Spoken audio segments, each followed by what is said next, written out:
Welcome to Against the Storm, a sort of city builder roguelike where you do kind of the best part of city building. You build your little city, and then just as you sort of get it moving, before you get into the grind of maintaining or growing that city, you are done with it, unless you want to keep playing. And at that point, you go back to the smoldering city, where you spend your meta currency, and then you go out again. And it has an overarching plot, as well as individual goals. It's actually one of my favorite games of the last several years. I have tried to make it a series before, but I couldn't figure out how. If you watched my Born to be Wild week, this is Looking for Adventure, or this was the Looking for Adventure day, the only game we played on that day. And I decided that we're gonna do it again as a series.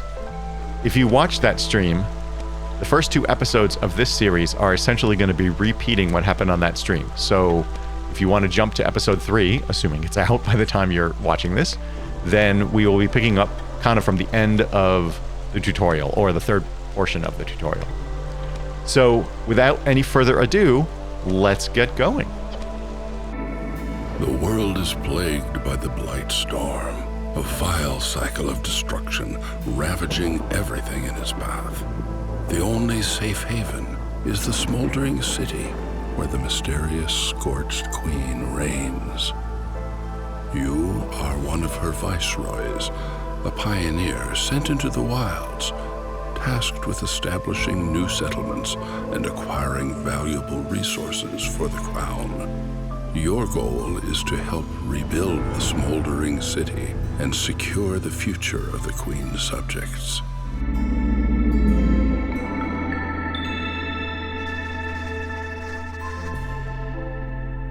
So we move around with WASD, so we're going to do that. The Queen's Envoy is giving us instructions. It's our tutorial beast. Our Obi-Wan, if you will. Neglecting your village will increase the Queen's impatience and bring her wrath upon you. That's this right here. Once we get to the end of her impatience, then we lose.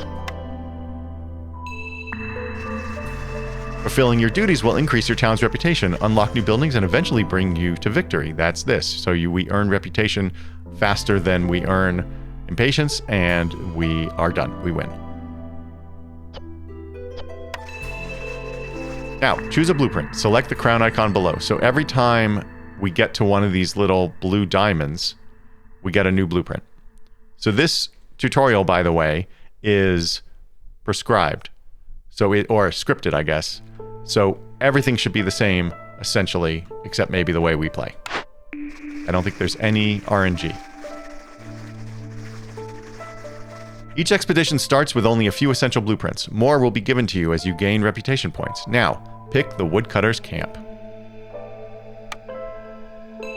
That's going to tell us. Yep. Press space to resume. Why were we paused? I don't even know. Build a Woodcutter's Camp and explore the forest. You have to keep the fire going at all times. That's the fire right here. Obviously. And it will tell us there's a great encyclopedia in here, and it tells us all about winning and losing. So I'm not going to read absolutely everything. I will. There might be points where I sort of show the screen and say you can pause if you're interested, but it wouldn't be my channel if I didn't do a little reading. So, winning and losing. In Against the Storm, you build not one, but many settlements. To successfully establish a town and therefore win a run, you need to collect enough reputation points to fill the entire reputation bar. That's the blue one I pointed out. It's important to do this before the Queen's impatience, the red bar, reaches its maximum. If the Queen loses her patience, you will lose. You also lose if all your villagers either leave or die. Okay, we are going to... Is it going to tell us what to do? Oh yes, and then we have orders. So orders are things you need to do. So we need to place a woodcutter's camp and then produce 10 wood from the woodcutter's camp. So we're going to do that. And you can see it here, and it's for tracking purposes. So we're going to go ahead and build the woodcutter's camp, and we're going to put it... I'm going to zoom out a little. We're going to put it over here, and then we're going to put another one over here. Now these green areas are how far the woodcutter's camp can reach for harvesting. And the way I have it configured, it will only cut up to these glades. Well, obviously we're going to learn a whole bunch about the glades, but each glade has different resources but can also have dangers in them, especially ones with these symbols over here. But it'll teach us all of that stuff. This little icon means we need to put some people in there. So I have played this game a fair bit quite a while ago. I did say this quite a bit on the stream that I was talking about, the Born to Be Wild stream. I did play it a fair bit a while ago, but that was before any of the DLCs came out. And I didn't finish. I loved it, but then I was trying to figure out how to do a series out of it, and like I said before, I couldn't.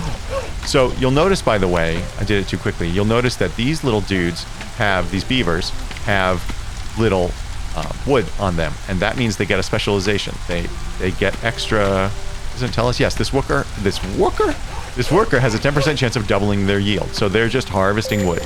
And they can also get some of these other things, but that's more random. The trees will sometimes have resin come out of them or plant fiber around them, and they sometimes will drop eggs, presumably from a nest. Okay, let's do this. We already accomplished our goal, so what we do, we can just accept the rewards there, we just deliver it, but let's go take a look. So, for finishing it, we get 3 new beavers, and wood cutting is a lot easier. We get this reinforced axes. Wood cutting is a lot easier. Woodcutters camp production is 35% quicker. So let's deliver that. We'll get another order. This time it's cut through the forest to discover 2 glades and also assign 5 beavers as woodcutters. Well, we only had 3 before, but we just got 3 more. For that, once we finish it, we'll get 3 new humans and we'll get a bunch of meat. And meat can be eaten, but we can also process it into other stuff later. And we, of course, get more reputation with the queen. And we're getting full points for these things, and that's why we're getting new blueprints each time. So it's actually going to tell us to do a new blueprint. There will always be alerts over here on the left side telling us what to do. It's more chatty when we're doing the tutorial. So it wants us to choose a blueprint. The blueprint it wants us to choose is a shelter. So this can accommodate most villagers, but it won't satisfy the need for species-specific housing. It has to be built near a hearth and can house 3 residents. So we're going to take that. This is the hearth, the burning thing where we're keeping the fire lit. This is where it actually says it. The heart of the colony is protected by the holy flame. Villagers gather here to rest, eat, and receive clothing. If the fire goes out, people will lose hope. Hope, or resolve, is here in this green circle, this green number. So the higher the resolve, the happier they are. We'll get into all of that. I'm going to try not to jump ahead.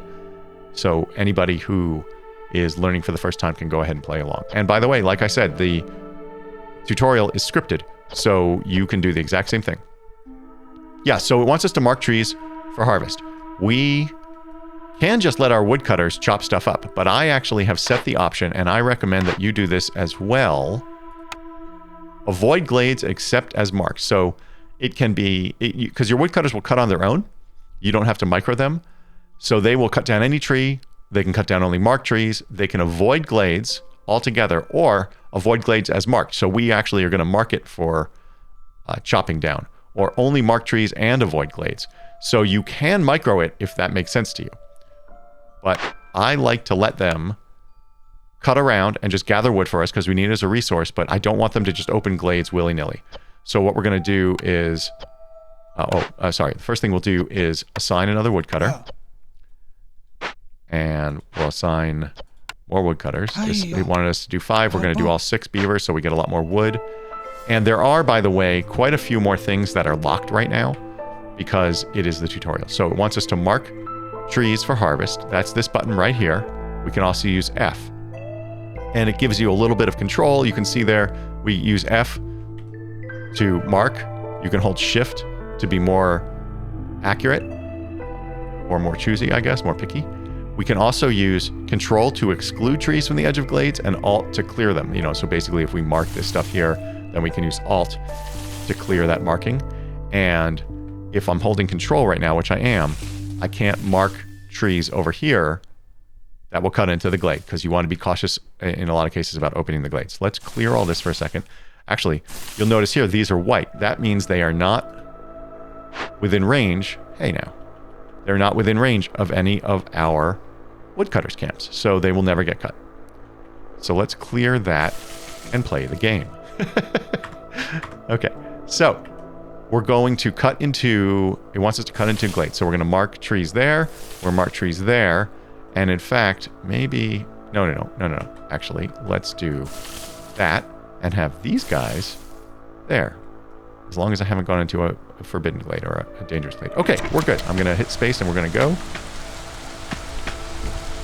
So it wants us to open 2 glades. We already have 6 beavers. We're going to get those 3 humans and whatever else it was giving us. I don't remember. Oh, meat. It was going to give us a bunch of meat. It'll also show us later how to make roads, but I'm going to do it now. So roads make your little dudes go faster. I like to box in this thing, this warehouse. This is where we store all of our resources, although each of the various camps can store a little bit of resources. I also like to create a road around the hearth because our people like to go to the hearth. So the road, these particular paths don't make things go much faster, but they will make them go a little bit faster. And also I like the way it looks. I mean, it is still a settlement builder, and I'm a fan of those things. So we also want to put in some houses for our people. This will keep them happier. Houses, by the way, do not need to be up against the road. They, in fact, don't even need to be reachable by the people.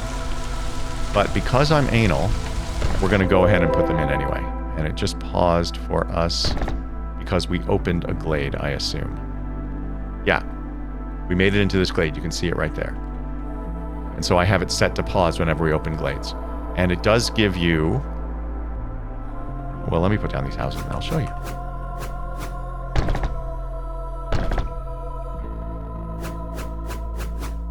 Each of these houses can house 3. So we're going to have 3, 6, 9, 12, 15, 18. Room for 18 people. We currently have 12. Before we get into doing our orders, one of the things that you can do is you can tell it over here on gameplay, auto pause. So it gives you a lot of control over when you want the game to pause. We'll talk about seasons in a minute. The game will probably tell us, but I will show you if it doesn't pretty quickly. And small glades are not dangerous, but dangerous glades are, well, unsurprisingly dangerous, and forbidden are even worse. So there's lots of reasons why you might want to pause. I like to pause on the small glades even though they don't offer danger, because I like to sort of seize the opportunities that the resources offer. You also know when a glade is open because it gives you this thing here. It's just an alert, so you can see what was in this glade. We found a flax field and a clay node. These are 2 different types of resource nodes that we're going to be able to collect from. Let's hit play. We're going to open this other glade over here. There's some other things I would normally do, but I'm going to let the tutorial play out for us. Meanwhile, you can see up here, our total population is 12. We have 5 builders, which means people who aren't assigned to camps. So anybody who's not assigned to a camp becomes a builder. They're the people that are building our houses. They'll do other maintenance work. Sometimes they haul as well. So we finished our order here because we opened the second glade over here. Let's see what this one has. This has a root node. So each of these, again, is a different type of resource that we're going to get a camp to collect in a second. So first, let's deliver our stuff to the queen. We're going to get the Queen's Grace, which will give us new reputation, so we're going to get a new blueprint. And we automatically get another order. It doesn't quite work this way when you're playing the full game, but you'll see that when we get there. So, again, I'm doing the tutorial, and one of the things I like is that it really walks you through the significant mechanics without feeling like you're just burdened. You actually get to keep this village and all that stuff. It's pretty neat. So the next blueprint we're going to get is going to give us a small foragers camp. This allows us to collect grain, roots, and veggies. And we did just see a root node, and I believe there's a veggie node in our area as well. For completing it, when we deliver it, we'll get, again, another point of reputation, which will open a new blueprint for us because of the little blue dot down here, or diamond. And we'll get giant veg, which is +1 to vegetable production from any kind of food gathering that we do that produces veg, I guess. So we now need to open this blueprint. That's why this is flashing. Small foragers camp. This is the one we just saw. We're going to go ahead and put that down. We have to place one. And when I go to do that, it's over here under the resources, right? Isn't this resources? Yeah, resource acquisition. We're going to take a small foragers camp. And you'll notice if I'm carrying it around, it's got that same green area that the woodcutters camp had. But you'll also notice over here, these things, these veggies are lighting up. So let me deselect it, and you'll notice they're gone. So we will select a small foragers camp again. It shows this up, and we know that these guys are or this camp, the people who work this camp, will be able to forage these because they have yellow circles around them, yellow highlights. let's just quickly look. Yeah, so we can also harvest these roots as well. And if you watch, well, hopefully Editor Hoos will point it out to you, but just to the right, or just sitting above the hearth, there are the veg things with little yellow arrows. That's telling us there's more stuff this thing can collect down here, you see? So they went away. So that way, you know, you see the roots are over here. I guess I could have. Let's try it again. So you'll notice here that these roots have arrows to them because we can't see them right now. In fact, if I put it here, they'll be able to get it. The yellow circles still show up. So that way you know at a glance whether there are additional resources this particular camp can harvest or collect. So we're going to put this guy here. Now, this one does need to have access to the roads, or well, it doesn't need to, but it benefits from it because our people will go, people who are assigned there will follow the road to the entrance and so forth. These just need to be within the yellow circle because people don't actually enter. So we're going to unpause. These guys are cutting down more of the trees that we marked, and they will just end up cutting down, like I said, they'll cut down trees that we didn't mark. Oh, yes, and we can see what's here, moss broccoli. So it will always give us a veg, and sometimes it will give us insects. And that's what we saw. Well, we can't see it here. So let's look at a tree.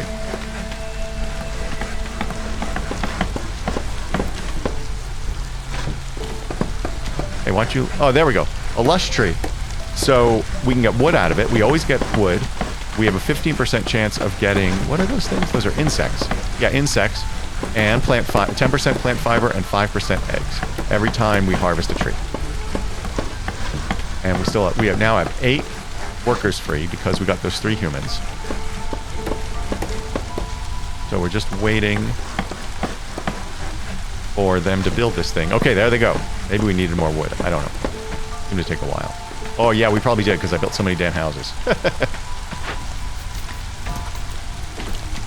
Now, the little worker symbol here, or the white person here, means we have no workers. So we need to assign some workers. You'll notice these people have this farming proficiency. Supposedly that helps here. Let's take a look. So this says this worker has a plus 10% chance of doubling their yield. So it's a lot like the beavers with their wood thing. We could also throw down, there's nothing to prevent us from throwing down another forager's camp. So why don't we go ahead and do that? And we'll grab these roots.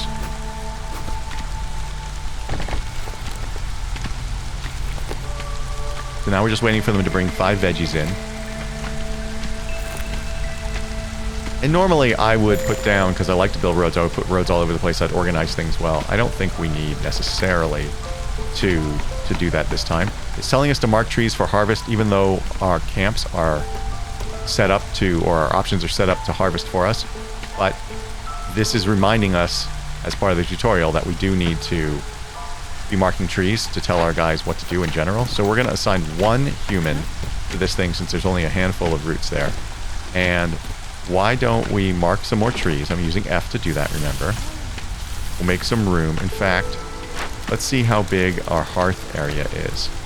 Why don't we mark all the trees for the hearth area? So something just happened. Yes, we went into the next season. That's up here. This is called the clearance. We're going to mark all the trees that are covered by our hearth. So let's do that. You'll notice again, some of them are white because our camp can't get to it. And we may not even leave this. I don't even know. But I like to do that, then we can put buildings anywhere inside our camp if we cut them out. Now we're in the clearance. There are 3 seasons in the game. The drizzle, the clearance, and the storm. And you can do different things in each different season. The game will presumably explain all of that stuff to us pretty soon. But in the clearance, you're basically, I think the clearance is the longest season. And this is where you would be harvesting fields and kind of just actually, this is the kind of the drizzle and the clearance are kind of the chill seasons. And then the storm, all sorts of stuff can go wrong and your guys can become unhappy and then they leave. And there's all these penalties that can happen up here. We'll talk about that when we get there. But let's go ahead and just hit play. Our guys are going to get more veg. Sun's coming out, making it beautiful.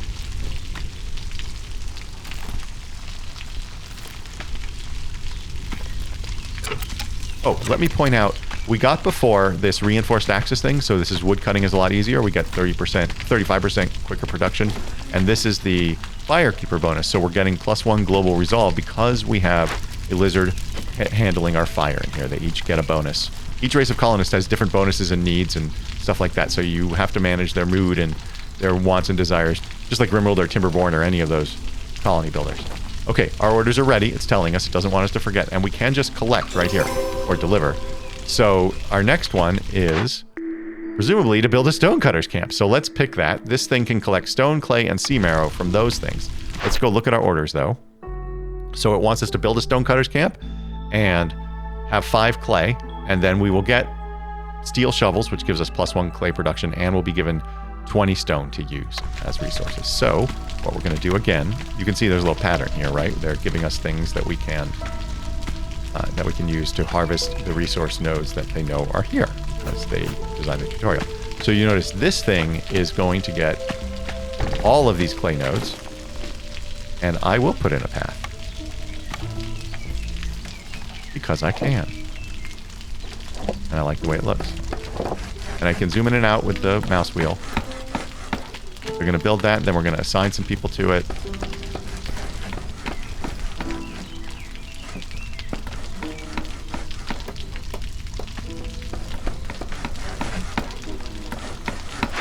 And let's see if anybody has a bonus here. You'll notice nobody has a little symbol here, so they don't get a bonus related to the stone cutting camp. Let's do a lizard and a human. It doesn't matter for all intents and purposes. By the way, we can also tell it I only want clay, or I only want stone, or I only want sea marrow, or any combination. And then this site can produce these things. It will have different percentages. Let's... Oh, what did I just do? What did I just do? No. Undo that. I don't know how to undo that. Wait. There we go. Okay. I didn't mean to put a road down. So if we look here, this thing will always give us clay, plus a 50% chance of getting copper ore and a 20% chance of getting roots. So you see there is an overlap too, because we actually are harvesting roots over here. These guys are going to be harvesting clay. And I'm just going to speed it up with 2. Wait a minute. You'll notice here, we have newcomers waiting. The next group won't be sent until we accept this one. So we're going to go take a look. So periodically, I think it's like every 3 minutes or something, we get new people. And unless nobody's happy or people are unhappy at our settlement. Hervin Runebeak tells us, these people have been sent here by the crown. Which group do we want to stay, Viceroy? The other will continue on to the next settlement. Every time we get newcomers, we also get resources with it. We have no grain, and I think we can only get this from a farm. Yeah, it says homestead, small farm, foragers camp. So this is a resource that's somewhat precious to us, but we can't eat it raw. We need to process it, and we don't have a way of processing it. Leather, same thing. I don't know how we would get this. So our choice is really, do we want 2 humans or 1 human and 1 lizard and all these extra resources? I think I like these resources better, but I don't think it's actually going to matter. We're going to hit play again. We've got those people. We have a total of 17 people and only housing for 18. You'll notice we have 1 free space in shelters. I'm hovered over the little home there. So we have no homeless people, but we should get ahead of it because we want our people to be happy. So we will put houses here. This is why... I actually don't know why the houses have entrances, because they never actually go in the houses. You can even jam them up this way. As far as I know, they don't anyway. Maybe that's changed. Oh, we already did it. So we're going to deliver those. Let's go see what our next orders are. The Harvester's Camp. We need to put down a Harvester's Camp, and we need to collect 5 plant fiber, and then we'll get rich in fiber, which is +1 when harvesting, and of course the Queen's reputation. So let's take that blueprint. Harvester's Camp. We can get plant fiber, reed, and leather. And we're going to go ahead and put one of those down and see what node we have. So one of the ways you can find it is you can see there's fiber over here. Oh, there's actually 2 locations for fiber. So we will put you there. And maybe we put one here? I don't know. Let's see how it goes over here first. Meanwhile, we definitely want to build more houses. I like to get ahead of that. Oh, actually, we are building more houses. Well, I'll still build more houses. So the houses just have to be inside the yellow area. Oh, look, there's eggs here. We need a different camp for that, though. Oh, let's look at logistics. Every building has its own internal storage where the goods it produces or gathered are temporarily stored.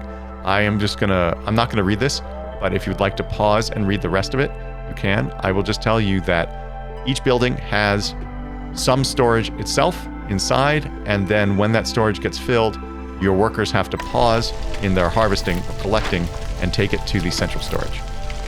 And we can build satellite storages later. Oh, and the storm is coming, or at least we have some thunder. We're gonna leave one lizard. We've got 2 humans. Their job is to get us the plant fiber. We can take a look in here in our warehouse. This is currently what we have. There are many ways to... See, I can track this. See, there are many ways to organize your stuff or to use your resources or review what you have. We can go through all of that another time. Let's go ahead and just keep going. I sped it up a little bit. And of course, if you have any questions, go ahead and ask them in the comments. Or, in fact, we have a Discord. If you'd like to join us over there, the link is in my channel about, as well as the description of this video. We have a fairly small community of people who like to play games together. We organize co-ops. We're doing things every Friday night now. And we also have a channel if you'd like to see kind of how creators do things or get insight into the process. We have a channel for that, and it's good. So join if you feel like it. What are we doing? Right. Oh, so the storm just started. That's why it paused. So the storm is when things go bad. I'm really surprised the tutorial's not giving us some more info, but I'm sure it will. And there it is. I mean, the game is also beautiful. Like, look at the lightning and pouring rain. Still waiting for our dudes to harvest the fiber. There it is. Okay, let's deliver. Now we have more orders. They want us to produce planks in a crude workstation, bricks in a crude workstation, and fabric in a crude workstation. We need 4 of each, and when we do that, we will get this workstation upgrade. So it's plus 50% to the amount of goods produced in the crude workstation. You'll see what that means in a minute. I mean, that's kind of obvious, but I'll show you how that goes into effect. And then parts are used for all sorts of building stuff. So the blueprint is going to be, unsurprisingly, the crude workstation. And you can see we can make various things with that. Let's go ahead and put it down and I'll explain it to you.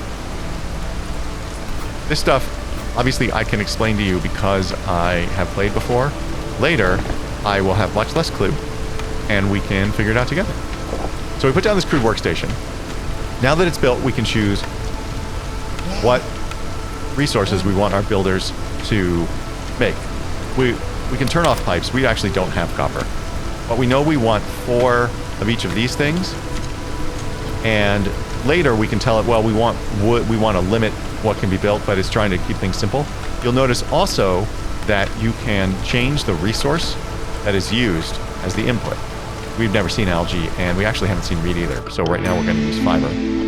And here we can use clay or stone. We do have stone, but we have no way of getting stone. So we're just going to keep it on clay. So they'll just be built out of that.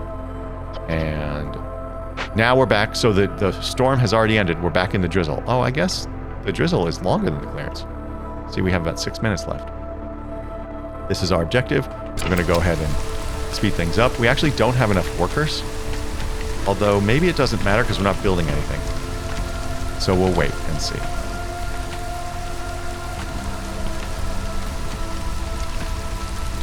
So we can look in here.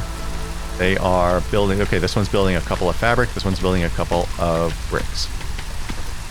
And you can micro as much as you want, or you can automate with logistics. It's really just a well thought out good interface. Choose a cornerstone. From time to time, the Queen will offer you powerful cornerstones. Select the Queen's mask icon in the top right corner to see. So here we go, these are big ones. No one can weather the storm alone. The Queen offers you a cornerstone that will lay the foundation for your town's prosperity. Choose wisely, as you won't be able to change it. We can choose carpenter tools, which means production is 50% quicker in the crude workstation, which is nice because you saw things were going pretty slowly. Or the Royal Academy wants a detailed map of the region and will supply anyone willing to help. Gain 20 reed, I think that is. Yes, 20 reed and 20 clay for each discovered glade. Let's do that. I don't know what we're going to do with reed, although we did see that we could make... What could we make out of it? We could make something out of it. Fabric, maybe? I don't know. Let's take that, since I think we're going to be discovering glades. In fact, we can tell our woodcutters. Let's see what Yeah, we're going to move this so you can move things for free. I think I read somewhere that it wasn't free initially, but it's been free all the time I've played. And I maybe played a little in early access, I don't remember. Anyway, these guys are going to cut this stuff down. In fact, I'm going to mark this glade for opening, so we can get those additional resources. Let's go take a look in here. These guys are taking their sweet-ass time. It was fabric that we could do reed with. Yeah, very nice. And you know what? To the point I was making, we're going to tell them you can use plant fiber and reed to make fabric. Not that we have any reed yet. So I've sped up the game a little.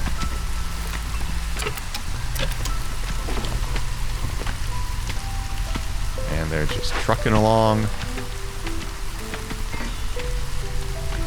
Okay, we should... Yes, we have 4 bricks. We need 2 more fabric and 2 more planks. And the fabric is on its way. You saw this guy was off picking up fiber. Right? Yeah. But then now they're making planks. So as soon as both of these humans finish... There we go. We have the 4 fabric. As soon as that other human finishes, we'll have the planks and we'll be able to deliver.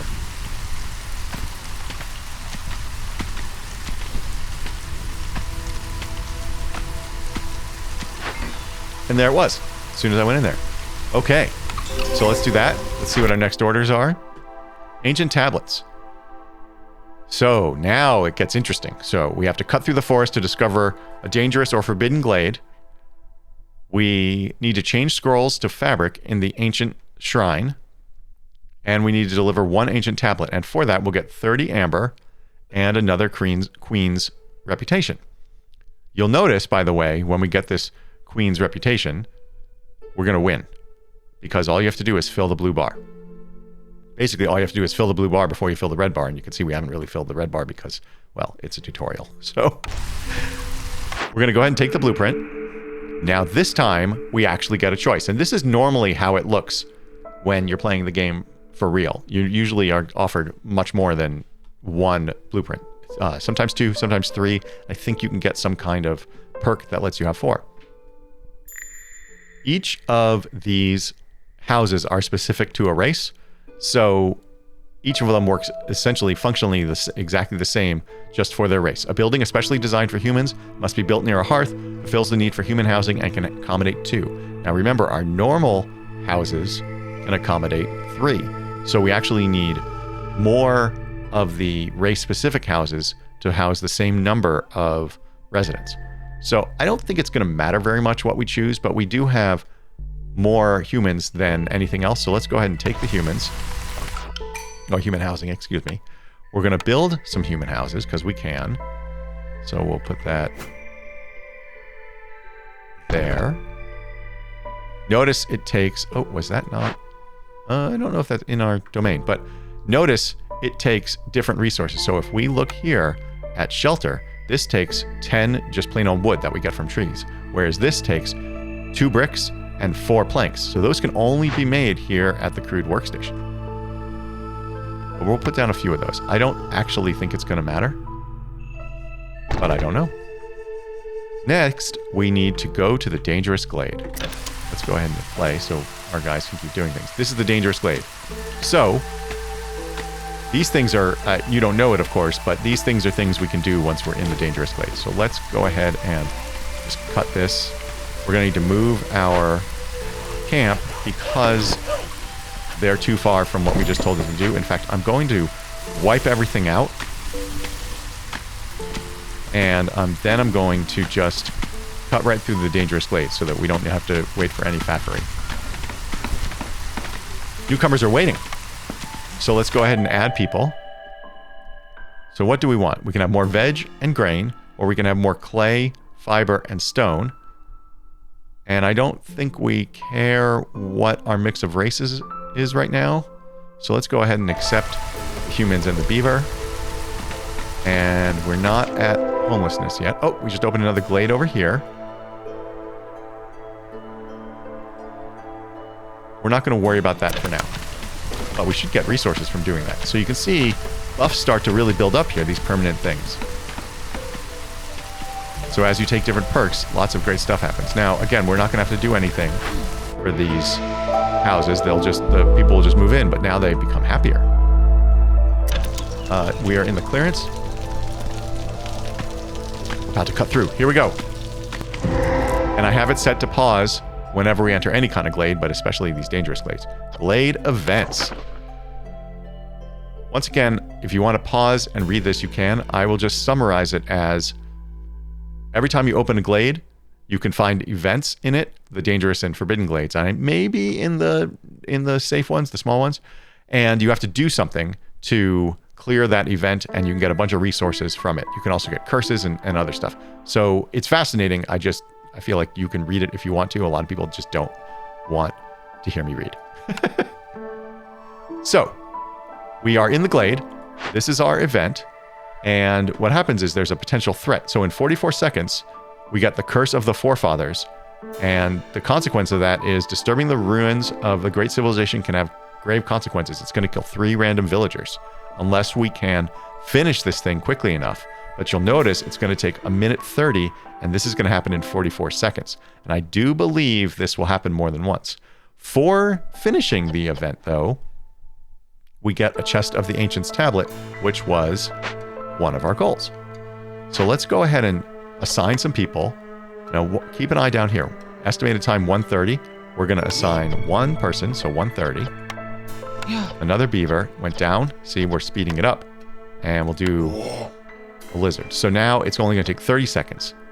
And we can also, just like with anything else, tell it we want you to use different resources. So we're going to have it use just wood. Oh, wait a minute. What?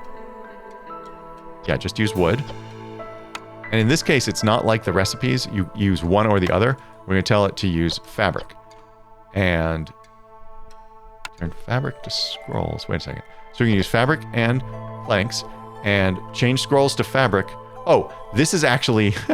I just did it without even thinking about it. It says change scrolls to fabric in the ancient shrine. So that's part of the tutorial saying, because it came in here as scrolls, and we don't have any scrolls, so we're going to change it to fabric. So it's just teaching us some of the mechanics. So we're going to go ahead and investigate. We can do it in 30 seconds, but you notice the time is not ticking down. That's because the game is paused. Let's hit play. You'll notice the time is still not ticking down. Why is that? Because none of our people are there. So that's why it's important to recognize that it doesn't just magically happen. People don't teleport. They had to bring resources, and they walked over here. Nobody is working on it because they're waiting for resources. See that? We're going to have a problem. Okay, there come some people with... Okay, we've got all our resources, so they're going to start on it. But look at that. They killed him. I don't know if you saw it, because I think I had it going too quickly, but the blue stuff came out and killed those guys. I'm sorry I had it on such high speed. And they killed our people. So that's terrible. But we now have 5 minutes to finish it before that happens again, which of course we're going to do. You can see this guy's working on it, this guy's working on it, and when there's the shoe, that means they're just running over there. No builders available because all of our people are assigned. But we don't care because we finished this event. An ominous shrine from a long ago forgotten era. It's dangerous, but it might hold some ancient knowledge, and we've got this ancient tablet. So we take that. That's going to be picked up by... Yes, see, this lizard is taking it, so you're always moving around the resources. And now we can deliver it. Now, before I do deliver, let's point out a few things. One, this thing is not being built. We have the resources for it, but as it told us, we don't have enough workers. Although now we do have workers because we freed them up from doing this event over here. And we could just leave it. We could keep playing. The other thing to recognize is as soon as I deliver, we're going to get that reputation point and we're going to be done, which is the whole point. So let's go ahead and do that. And this is what happens when you complete a settlement, when you reach a full reputation. Each time we get individual experience, we get rewards in the form of these metacurrency. This is food stockpiles. There's a couple of other different metacurrencies. Then it unlocks for the next go round additional places, blueprints and so forth that we can use in our next playthrough. So this is the end of the first part of the tutorial. There is at least one more settlement we're going to build, but we're going to do that in the next episode. So until then, thank you so much for your support. I love you very much. Please remember, if you have pets, to have them spayed or neutered.